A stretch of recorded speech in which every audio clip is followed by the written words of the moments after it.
नमस्कार, बहुत स्वागत है सभी दर्शकों का। मैं मीरा राजपूत। क्या बिहार में बीजेपी की नैया डूबने जा रही है? क्योंकि दलित वोटर भी हाथ से खिसक रहा है, तो वहीं मुस्लिम समुदाय भी। आप कहेंगे कि मुस्लिम समुदाय कब बीजेपी के हाथ से खिसक रहा है? इनडायरेक्टली नीतीश कुमार की पार्टी जो मुस्लिम समुदाय में बड़ा प्रभाव रखती है, उनके हाथ से, जदयू के हाथ से मुस्लिम समुदाय खिसकता जा रहा है।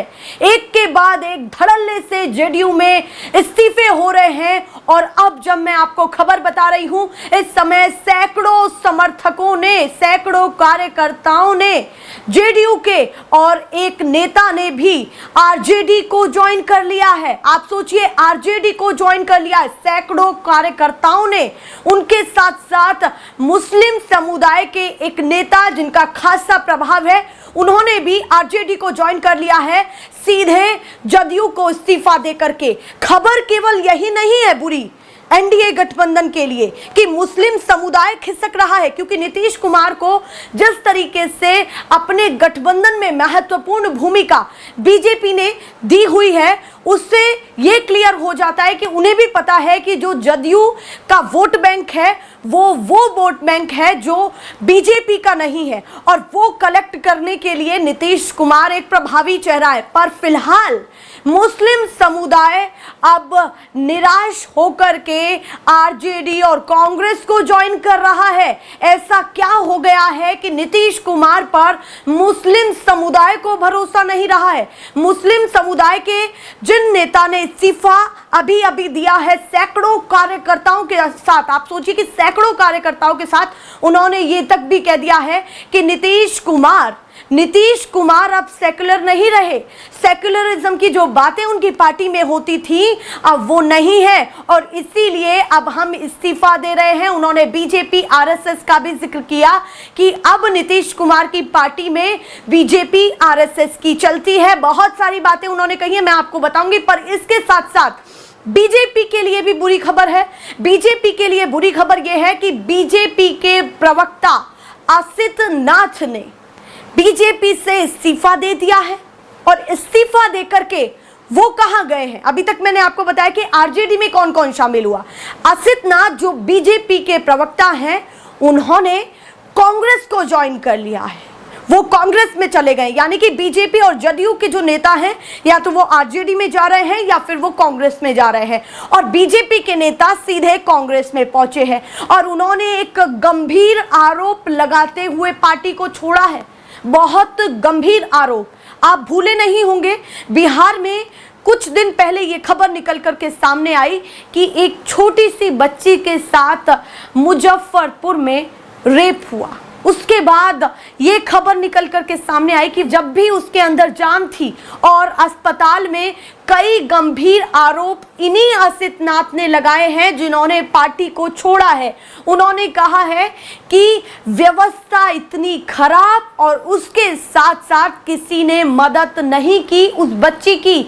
मैंने बीजेपी नेता से ये भी कहा कि आप एक फोन कर दीजिए, पर उन्होंने कहा ऐसे किस किस को फोन करेंगे। ये मैं पूरा बयान आपको दिखाऊंगी कि कहां से मैं आपको ये खबर दिखा रही हूं, और उन्होंने क्या क्या आरोप लगाए हैं। उन्होंने अपना इस्तीफा पत्र सीधे लिख करके ट्विटर पर, और उस चिट्ठी को भी साझा किया है, सार्वजनिक किया है।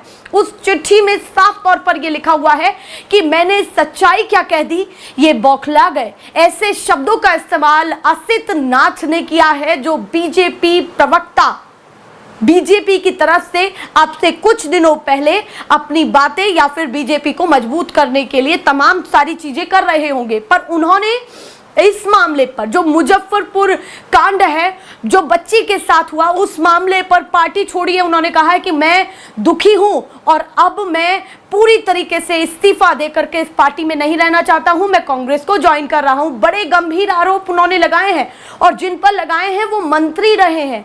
आप सोचिए, राजस्व मंत्री वो मंत्री रहे हैं। दिलीप जायसवाल का नाम दिलीप जायसवाल पर उन्होंने बड़े गंभीर आरोप लगाए हैं, बहुत सारी बातें कही और उन्होंने सिस्टम पर भी सवाल उठाए हैं कि कहाँ ये कहा जाता है कि बिहार को ये बनाएंगे और वो बनाएंगे, यहाँ पर एक मदद तक नहीं हो पा रही और वो लड़की जीवन की जंग हार गई। ये सवाल उठ रहे हैं और उसी दलित बच्ची को लेकर के इस समय पूरा विपक्ष धारदार तरीके से सवाल कर रहा है, विपक्ष घेर रहा है सत्ता पक्ष को, यानी कि नीतीश कुमार को भी और बीजेपी को भी। एक रीजन ये कि दलित समाज के नेताओं का जो भरोसा है वो टूट रहा है, उन्होंने पार्टी को छोड़ दिया है, जो मैं खबर आपको दिखा रही हूं। उसके साथ साथ मुस्लिम समुदाय के जो नेता हैं उनका तांता लगा हुआ है, लगातार वो जा रहे हैं। केवल यही नहीं, ये सैकड़ों कार्यकर्ता या फिर जो नेता आज इस्तीफा देकर के आरजेडी में शामिल हुए, केवल यही नहीं, इनके साथ साथ और भी हैं जिन्होंने इससे पहले इस्तीफा दिया है। अब मैं सीधे आपको बीजेपी प्रवक्ता का पहले वो बयान दिखाती हूं, वो इस्तीफा पत्र दिखाना चाहती हूं जिसके जरिए मैं आपको ये सारी खबरें बता रही हूं। उनका एक एक बयान जो कोट है वो हम उसके आधार पर आपको ये खबर बता रहे हैं। और सबसे महत्वपूर्ण ये है कि जदयू की पार्टी का अब क्या होगा। जदयू की पार्टी जो बड़े प्रभाव के साथ मुस्लिम समुदाय के साथ जुड़ी हुई थी और उनकी नींव कहीं ना कहीं उनके साथ मजबूत थी, वो नींव खाली हो चुकी है क्या, या फिर वो पूरी तरीके से हिल गई है? क्योंकि नेताओं का तांता खत्म नहीं हो रहा है, वो लगातार एक के बाद एक कोशिश कर रहे हैं अल्पसंख्यक समाज को अपनी तरफ खींचने की, पर लगातार नेता जा रहे हैं, एक के बाद एक नेता जा रहे हैं, चाहे वो वक्फ बिल को लेकर के मामला हो, चाहे और तमाम चीजों को लेकर के मामला हो। अब पूरी तरीके से उन्होंने आरजेडी और कांग्रेस का कहीं ना कहीं दामन थाम लिया है। सबसे पहले आप ये खबर देखिए कि किस तरीके से सैकड़ों कार्यकर्ताओं ने आरजेडी को ज्वाइन किया है, जो जदयू के हैं, जो नीतीश कुमार की पार्टी के हैं। क्या हेडलाइन लिखी हुई है एबीपी की? सीएम नीतीश कुमार की पार्टी को झटका, जेडीयू नेता समेत कई समर्थकों ने थामा आरजेडी का दामन। आरजेडी की सदस्यता लेने वाले गौहर आलम ने कहा कि जेडीयू पूर्व में सेक्युलर पार्टी थी, अब जेडीयू बीजेपी और आरएसएस की गोद में बैठ गई है।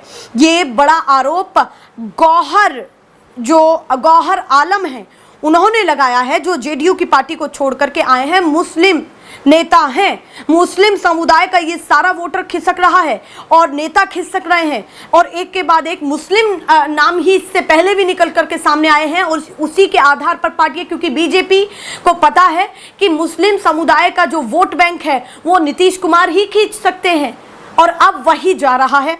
देखिए जरा क्या लिखा हुआ है।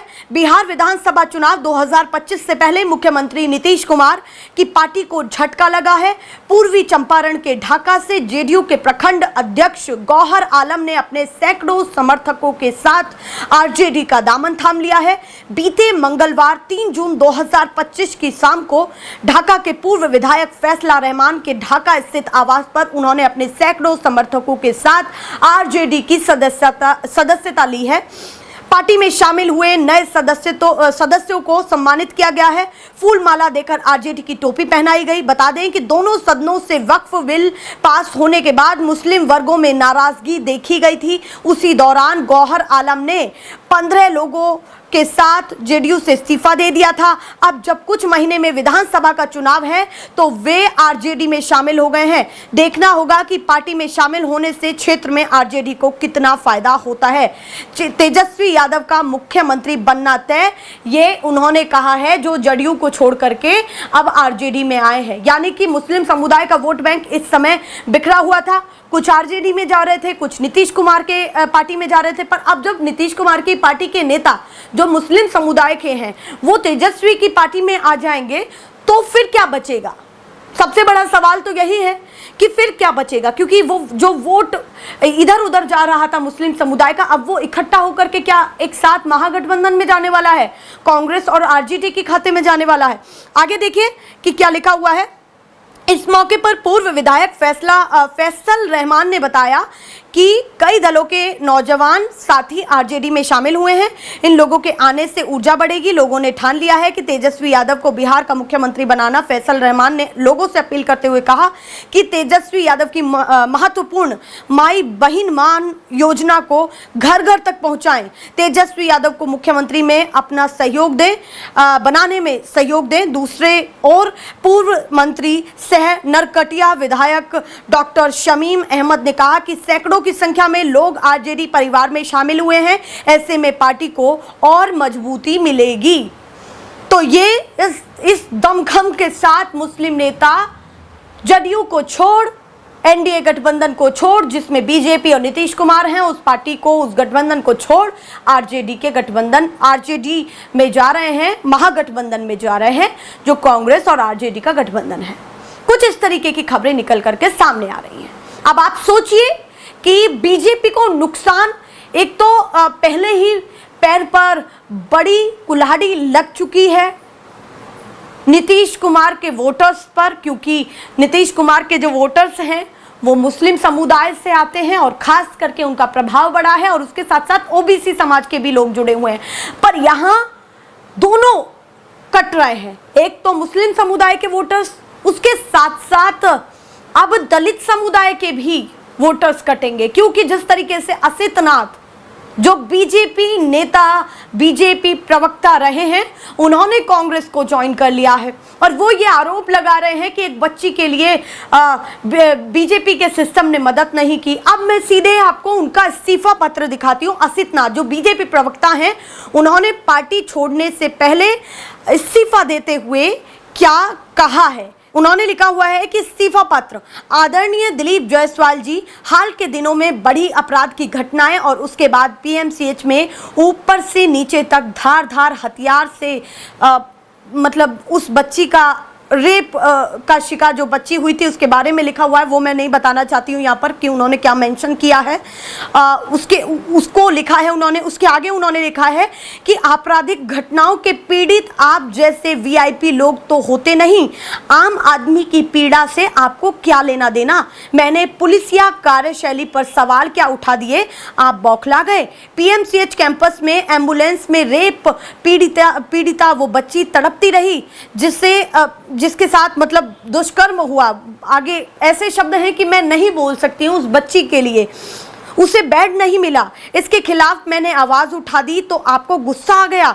बलात्कारी पर आपको गुस्सा नहीं आया, लापरवाह और भ्रष्ट अस्पताल प्रशासन पर आपको गुस्सा नहीं आया, है ना कमाल की बात। मैं डॉक्टर संजय जायसवाल नहीं हूँ जो एक घुड़की में पोस्ट डिलीट करके फरार हो जाऊंगा। मैं निजी स्वार्थों को मानवीय गरिमा से ऊपर नहीं रख सकता।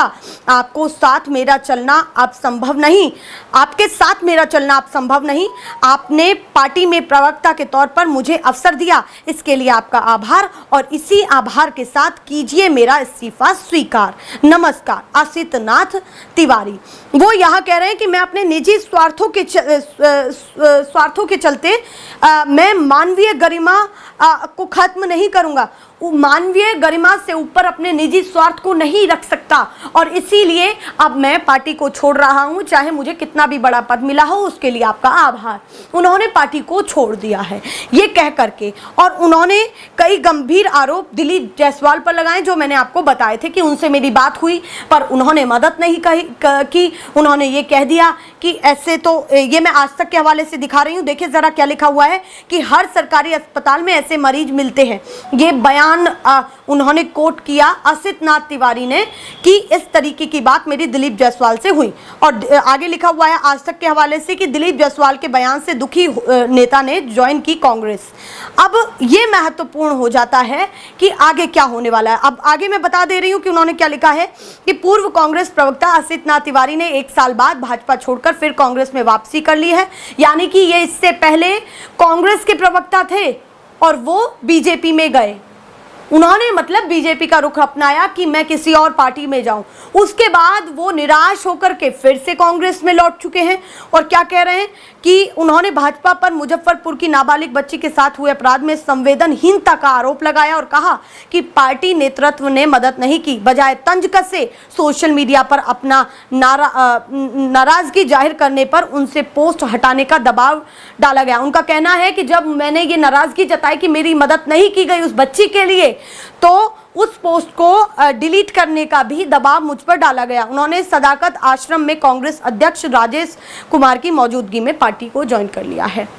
ये दो खबरें जो हिला देने वाली हैं बीजेपी और नीतीश कुमार की पार्टी को, क्योंकि एक प्रवक्ता छोड़ करके पार्टी दूसरी पार्टी में गए हैं। केवल गए ही नहीं है, गंभीर आरोप लगाए हैं। एक होता है कि छोड़ना, कि चलिए पद नहीं मिल रहा है, कुछ और दिक्कतें चल रही हैं, किसी नेता से खटपट चल रही है, क्योंकि पार्टियों में ये होता चलता आया है। पर फिलहाल उन्होंने गंभीर आरोप भी लगाया है और गंभीर आरोप लगाते हुए पार्टी को छोड़ा है और इससे सीधे प्रभावित होता है दलित समुदाय का वोट बैंक। वो बच्ची जिस पर उन्होंने कई सारी बातें कही हैं, कहीं ना कहीं ये मुद्दा बड़ा होता जा रहा है और विपक्ष इसी मुद्दे पर, उसी बच्ची को लेकर के लगातार बयानबाजी कर रहा है और ये कह रहा है कि इस मुद्दे पर हम पीछे नहीं हटेंगे। बिहार में केवल चुनाव ही नहीं, एक के बाद एक खबरें आप सुनेंगे तो आप हैरान रह जाएंगे कि कैसे माने कि अब भी बीजेपी बिहार में वो साख बनाई हुई है। क्योंकि मैं जब भी ये खबर पढ़ रही हूँ, इससे पहले भी आपने मुझे देखा, मैं बिहार की जो भी खबरें बता रही हूँ एक के बाद एक बीजेपी के लिए ही मुसीबत की खबरें हैं और कोई बिना तर्कहीन बातें नहीं है। ये तर्क के साथ, फैक्ट्स के साथ ये खबरें मैं आपको दिखा रही हूँ, बता रही हूँ।